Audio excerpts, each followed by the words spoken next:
지난 시간에 대신 알아봐 드립니다에서 CMS 대치 영재관 소개를 해드렸는데요. 초등 사고력에 대해서 궁금해하시는 분들이 많아서 오늘은 옥동 CMS 영재센터에 왔습니다. 초등 사고력 수학은 어떤 수업을 하고 있는지 실제 수업 내용을 한번 자세히 알아보도록 하겠습니다. 이렇게 보니까 1층에 코딩 학원도 보이네요. 요즘 코딩도 관심이 높은데 언제 코딩 학원도 한번 알아보도록 하겠습니다. 자, 그러면 들어가 보실까요? 이렇게 쭉 있네요.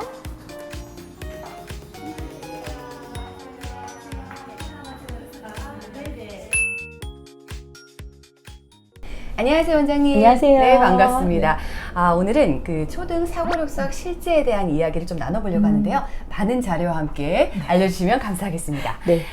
그 사고력 수학하면 제일 궁금한 가장 많이 나오는 지리가 이 지리인데요. 사고력 수학학원과 일반 수학학원의 차이점은 어떤 부분이 있을까요? 어디에 중점을 두느냐가 차이인 것 같아요.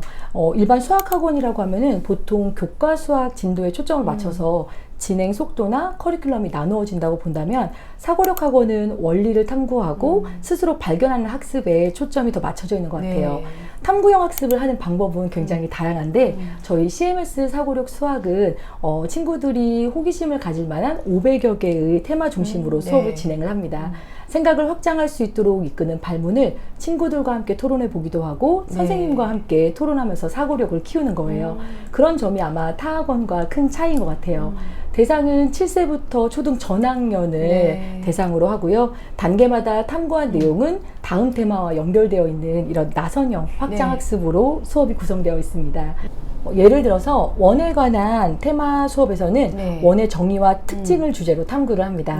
원 모양의 종이를 주고 어떻게 하면 원의 중심을 찾을 수 있을까? 옛날 사람들은 원의 넓이를 어떻게 구했지?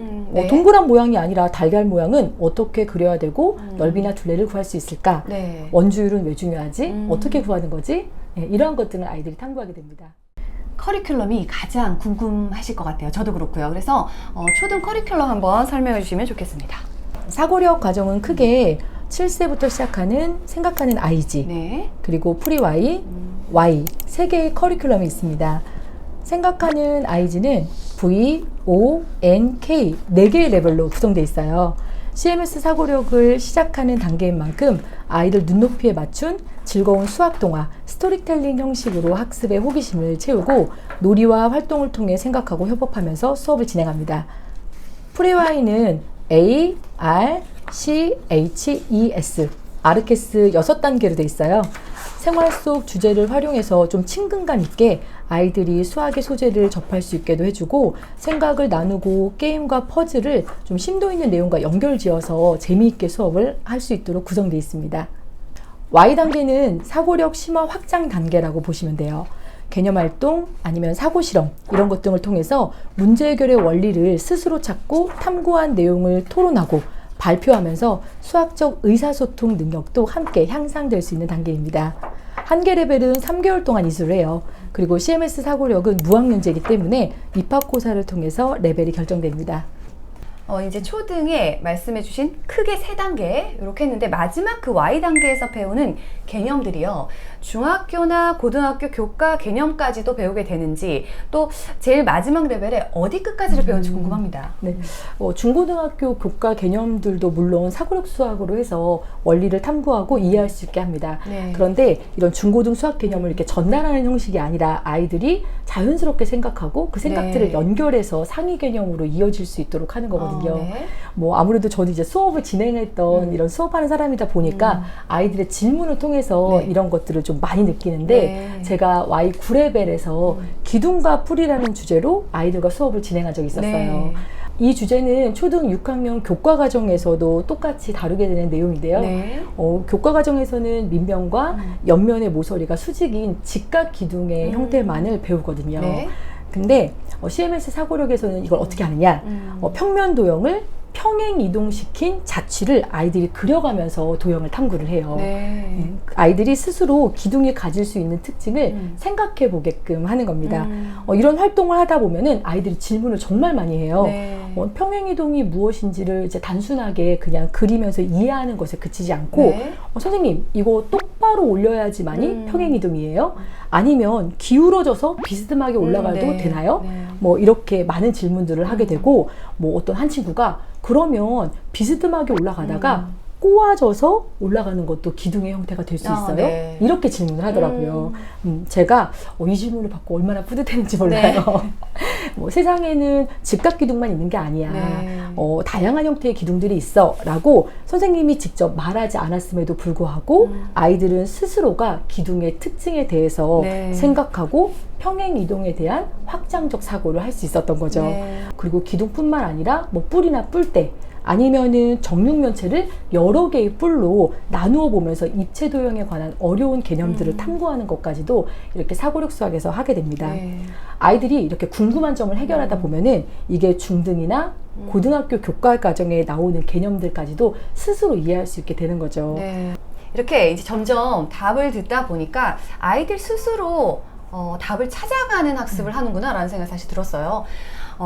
이 부분 지리가 참 많이 나오는데 그 숙제, 사고력 수학 특히 CMS를 보내면서 숙제 어려울 것 같다. 부모가 해결할 수 있을까? 이런 고민을 많이 하시는데요. 실제로 숙제량이 어떤지 부모가 또 어떻게 지도해주면 좋을까요? 사고력 수업을 진행하고 난 다음에 주마다 매주 아이들은 과제를 하게 됩니다. 네. 아이들이 이제 문제를 해결하는데 시간이 좀 많이 걸리고 그리고 또 부모님께서 옆에서 봐주다 보면은 좀 답답한 상황이 그쵸. 생기게 되는 것 같아요. 문제의 답을 딱 찾는 그런 과제가 아니고 풀이 과정을 이렇게 표현하는 그런 그쵸. 과제들이 예. 많다 보니까 조금 더 어렵게 느끼시는 경우들이 많은 것 같아요. 그리고 아이가 답을 찾았다고 하더라도 이 문제의 답을 어떻게 찾았는지 풀이를 네. 표현하고 서술하는 것 자체가 좀 어렵잖아요. 그쵸. 그런데다가 또 CMS 이제 사고력 수학은 여러 가지 이런 다양한 수학의 이론을 좀 이렇게 아우르는 그런 형태의 학습이잖아요. 네. 그래서 하나의 유형이 아니라 다양한 유형의 문제들로 좀 구성이 되어 있어요. 네. 일단은 뭐 간단하게 말씀드리자면 해주신다라는 생각보다는 네. 아이의 좀 성향을 좀 관찰하고 스스로 해결할 수 있는 환경을 함께 만든다 네. 이렇게 생각하시면 좋을 것 같아요. 뭐 가장 간단하게는 규칙적으로 과제를 할 수 있는 시간을 정해주고 그리고 꾸준히 학습하는 거 네. 이것도 중요하고요. 처음부터 답을 딱 맞추지 못한다고 하더라도 네네. 아이가 문제의 조건을 좀 정리하고 네. 나름의 차감 방법을 이렇게 써보게끔 하는 거 그리고 서술형 풀이를 스스로 써봄으로 인해서 이제 내가 알고 모르는 게 무엇인지 네네. 이런 것 등을 좀 아이가 스스로 이제 알아가는 것 이게 사고력 과제의 네. 다 이제 중요한 과정들인 것 같습니다. 네. 숙제를 아이가 혼자 해결할 수 있도록 둬도 일단 괜찮고 그리고 수업 시간에 하고 와서 아이가 혼자 실제 그 단계에서 아이가 해나갈 수 있는가 그 부분도 좀 궁금한데요. 일단 과제는 A형 과제랑 B형 과제가 있는데 A형 과제는 수업 시간에 진행했던 내용을 다시 한번 복습하는 과제예요. 네네. 그래서 A형 과제는 친구들이 좀 스스로 하는 게 크게 어렵지 않을 것 네. 같고 B형 과제는 낯선 네. 어려운 문제 네. 던져주는 과제잖아요. 좀 시간이 걸리더라도 저희와 함께 지켜봐 주시면서 네네. 그리고 여러 가지 오답풀이 방법을 활용하여서 네, 아이러닝과 가능하다? 함께 과제를 해결해 보면 좋을 것 같습니다. 알겠습니다. 이제 우리 친구들이 그 CMS를 다니면서 또 부모님들도 사고력 수학이라는 걸 처음 겪어보시거든요. 다니면서 아이들 반응이 어떤지 또 이제 부모님 반응이 어떤지 궁금합니다. 네. 아이들은 수업 재밌다는 얘기를 제일 많이 해요. 네. 그리고 뭔가 이제 스스로 탐구해서 본인이 이것을 이해했다라는 것을 막 자랑하고 말하는 걸 굉장히 좋아합니다. 네. 그리고 어머님들이나 아버님들은 이전에는 이제 사고력 수학 하면은 교구를 좀 많이 하는 이런 그렇죠. 놀이 네. 형태의 재미있는 수업이라고 네. 생각하셨고 아니면은 이제 어려운 문제를 좀 많이 풀기만 하는 이런 형태로 생각하셨다면 CMS를 접하고 난 다음에는 학습을 대하는 아이들의 뭐 이런 긍정적인 태도라던가 뭐 지적 호기심, 과제 집착력, 탐구력, 문해력 이런 부분들이 많이 향상되면서 융합적 사고가 좀 키워지는구나 라는 반응들이 좀 많으셨던 것 같아요. 그래서 CMS는 첫째를 보내면 둘째도 꼭 보내는 학원입니다. 그렇군요. 글씨인가? 그치. 여기까지 사용하다 너무 잘했어. 글씨인가? 그때야지.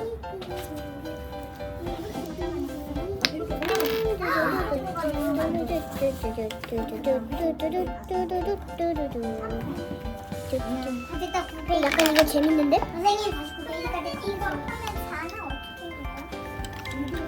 약간 재밌을 수도.